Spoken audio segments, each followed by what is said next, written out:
Wow, that movie was so long you could call it Eternity. Ha ha ha. Ha ha, I'm lame. Hi everyone. It was really long though. Hi everyone. Hi everyone, it's me, Grant, the movie and TV guy. And you can tell from the shirt I'm wearing, probably guess what the movie is. You guessed it, it's Finch. No, it is, well, we'll get to that, because movies and TV, that's what we do here. And today we were talking about a movie that we're all really excited for. I knew I was before going into it. And that is Eternals. Eternals is the 26th film in the Marvel Cinematic Universe. Officially, although I guess Venom Let There Be Carnage kind of tangentially counts, I guess. We'll see, maybe. But this is so far the 26th film. And it is the latest in the fourth phase of it that began with WandaVision. And what is the film about and who's involved? Well, Eternals is directed by and co-written by, who receives writing credit not just in the screenplay twice, which is kind of weird, by Chloe Zhao, who is, of course, was last directed one of my favorite films this year, and one of my favorite films of the 21st century so far, Nomadland. So this is kind of an interesting change of pace for her. And what's the Eternals about? Well, or Eternals, rather. To quote Sean Parker from The Social Network, drop the, just Eternals. It's cleaner.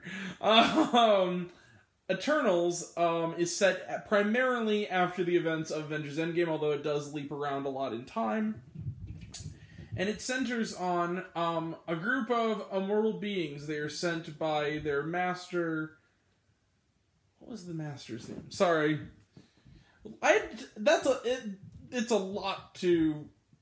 There's a lot to this movie. Let's see. Let me just look it up.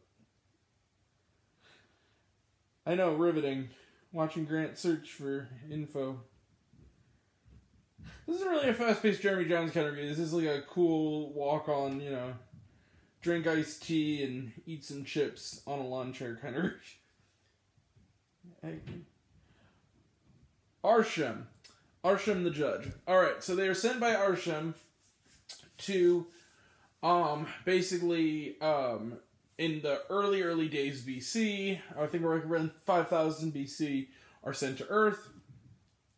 But now it's the aftermath of Endgame. And essentially what happens is, when Thanos snapped and wiped out half the population of the universe, he delayed an event called the Emergence, which has now been moved up by the Blip, which was basically the sacrificial snap that Tony Stark did that brought back the half of the population that disappeared. What is the Emergence? Well, beings known as deviants, who are the enemies of the Eternals, are involved in in the creation of a mysterious monster known as the Celestial, which, if you know the Marvel Universe, has been mentioned before, such as in Guardians of the Galaxy. There is basically imagine Earth like a fetus, like a womb. A seed goes in, but imagine that fetus is inside of a planet and has been gestating for millions and billions of years. Well, the Emergence is its birth of this giant monster. Unfortunately, it will not simply be born and be a really cool giant alien. It'll take the entire planet with it. And since the Blip, they are moving up the Emergence. It is happening when the story begins at 7 days time, rather. And so the old gang, some of whom have not seen each other in centuries, are forced to team up. Will they save the universe? And will there be a lot of drama along... Have you seen a Marvel movie before? Okay, so Eternals is getting a little bit of notoriety for one kind of unfortunate reason. It is the first MCU film to get a quote-unquote Rotten Tomato. Now, anyone who knows me knows, I as a principle, I kind of hate Rotten Tomatoes. I think the whole idea of it is that movies should be based on... Merit is based on a bazillion factors that Rotten Tomatoes takes out of it, and most aggregates, but especially Rotten Tomatoes, take out of it. Because I'm not gonna lie, I really dug Eternals. I thought it was very, very good. However, the biggest problem, I think, is, one, it's way too long. Not that I dislike long movies, this movie really was way too long for what it was. And then also on top of that, it could have, with Chloe Zhao involved, being the great filmmaker that she is, it could have been excellent, and it was just very good. And that's the thing that's going to bother a lot of people. But to say that it's the worst, even more, I think Iron Man 2 is worse than, come on. I have a soft spot for The Dark World. I know a lot of people hate it. I thought it knew what it was and had fun with it. It wasn't as good as Ragnarok, but what could be. Probably the weakest of the Thor trilogy thus far, but, whatever. We'll see when Love and Thunder comes out. But, the characters, I noticed I didn't mention any of the characters. There's a lot of characters. And there is a lot of exposition. I will tell you this, it is probably the least humorous or a snarky Marvel movie. It's way more weightier and dramatic, and way more adult. Another big note is it's gotten, and relax, it's PG-13. There's some superpowered Nookie in this movie. There is. There's a sex scene in this movie. It's not graphic, though. I mean, it's PG-13. It's not graphic. But it is more adult. It's dark. Characters you come to care about do die in this movie. And the deaths seem to be pretty permanent. But I also kind of like the complexity. Some characters I thought really stood out because there was literally 10 main characters. Our leader is Gemma Chan, who, by the way, just, first off, terrific actress, second off, just gorgeous. Is Cersei, who is the kind, noble leader, very, very loving toward Earth's creatures, but can also kick a lot of ass. Richard Madden is Icarus, as in the one that flew too close to the sun. And he's terrific.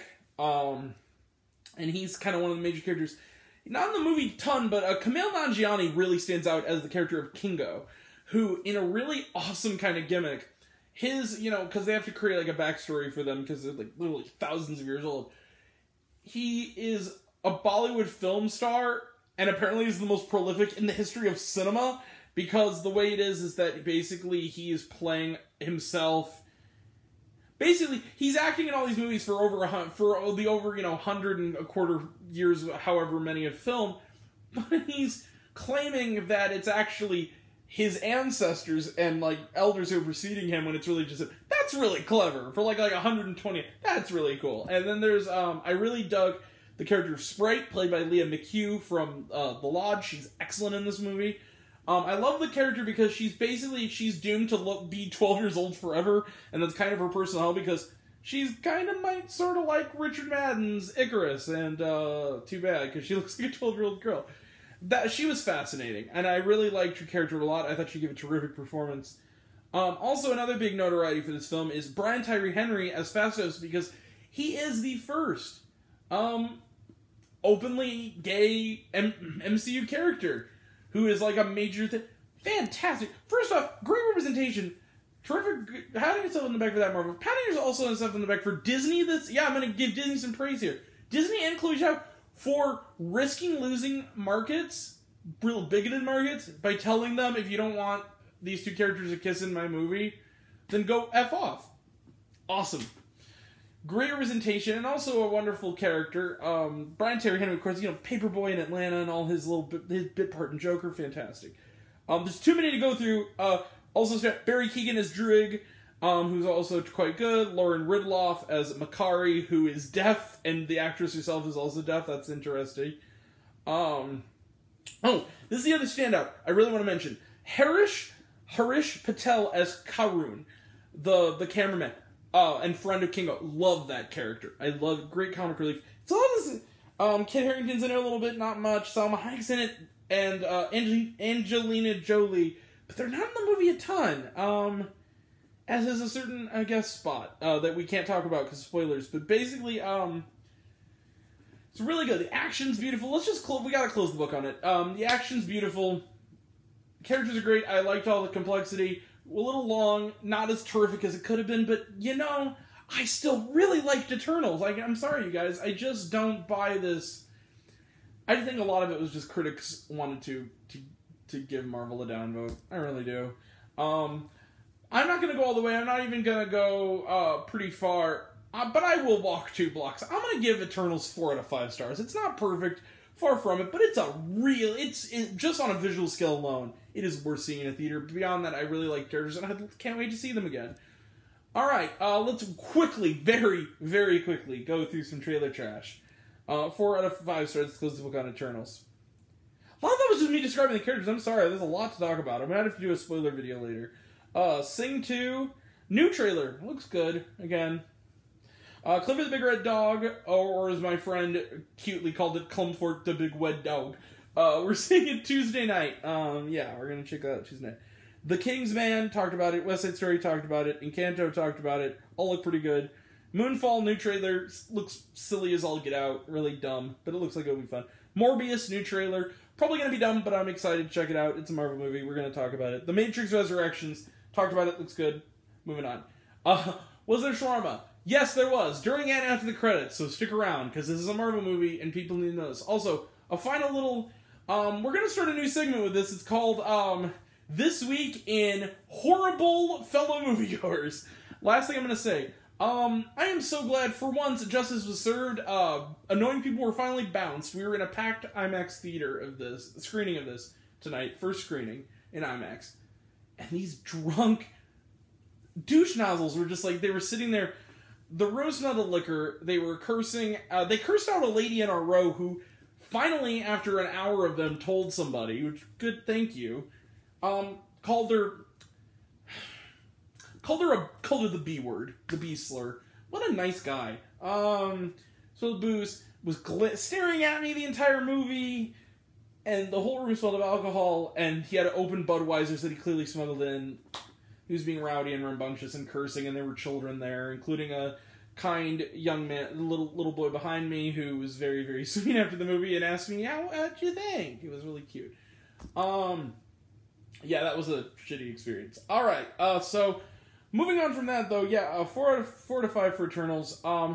We'll be back tomorrow night / late afternoon to early evening to evening for Spencer. Can't wait to talk about where I was going to talk Finch this weekend, as well as SNL. Both the last SNL and this SNL. Sorry about that. Got a little behind. And then Clifford. And that'll all be next time. And until next time, I'm Grant, the movie and TV guy. I see it all, and I'm happy to share it with you. I love you all. I appreciate you all. I love you all, class of I love you 1,000. Be kind to one another. If you like this video, give it a like if you want to. Give it a subscribe if you want to. Give it the bell. I don't know what it does that you're supposed to do. Or so I've been told. If you want from mails or reviews this and other fun stuff, you can check me out on Letterboxd.com at Grant the Movie and TV Guy. Some of you already have. I've also reviewed all the MCU movies on there if you want to know my thoughts on that, including tonight when I add this one. And even if you don't, though, take care of yourself, take care of your mental health. It's important not just during a World Mental Health Day, but every day. Be kind to yourself, be kind to one another. And I love you all. Go see Eternals. It's really pretty good. It's kind of underrated as far as like critical opinion goes. Go check it out. And for that matter, go check out Nomadland if you haven't. It's really, really, really great. Yeah, see you soon. Thank you all. Bye. Love you. Bye. Love you all. Bye.